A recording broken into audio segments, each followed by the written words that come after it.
సంఘటితంగా హైదరాబాద్లో ఇవాళ న్యూస్ మీద దాడిని ఖండిస్తూ ఈ ర్యాలీ నిర్వహించినందుకు వారికి ధన్యవాదాలు. ఎవరు దీనికి చొరవ తీసుకుంటారో, హైదరాబాద్లో నిరసన ఎప్పుడు మొదలవుతుందో అని రాత్రి ఆలోచిస్తున్న సమయంలో ఈ వార్త రావడం నాకు సంతోషాన్ని ఇచ్చింది, ధైర్యాన్ని కూడా ఇచ్చింది. ఎందుకంటే ఇట్లాంటి సమయంలో ఐక్యత, రెండు వేగంగా మనం కదలడం, రెండు కూడా చాలా అవసరం. కాబట్టి న్యూస్ క్లిక్ మీద ఇది దాడి అంటే కూడా ఆ పదం చిన్నదైతుంది. న్యూస్ క్లిక్ అనే సంస్థకు అస్తిత్వం లేకుండా చేసేటువంటి ఉద్దేశంతో కుట్రపూరితంగా జరిగినటువంటి ఒకదాన్ని రూపుమాపడానికి తీసుకున్నటువంటి అవిచివేత చర్య. అంతకంటే తక్కువగా దీన్ని చేయడానికి వీల్లేదు. పత్రిక స్వేచ్ఛగా తమ అభిప్రాయాలను వ్యక్తం చేయడం పాలకులకు ఇష్టం లేదు.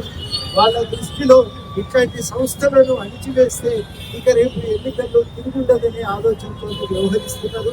ఒక అభద్రతా భావం పాలకులను వెంటాడుతున్నప్పుడు ఇటువంటి చర్యలకు దిగుతారు.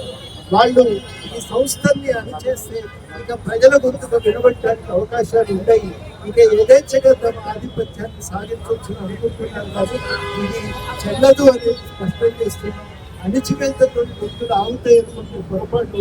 ఇది మరింత బలంగా ముందుకు వినబడుతుందనే మాట ఇవాళ ఈ ర్యాలీ మీద స్పష్టం చేస్తున్నది. ఖచ్చితంగా అందరం పై దాడిని ఖండిస్తున్నాం. దాన్ని రూపుమాపడానికి జరుగుతున్న చర్యలను ఖండిస్తున్నాం. సంఘటితంగా మనకి సంఘీభావాన్ని తెచ్చడమే కాదు, భావ ప్రకటన స్వేచ్ఛను కాపాడుకోవడానికి ఏ కార్యక్రమం జరిగినా అందరూ భాగస్వామ్యం తీసుకుంటామని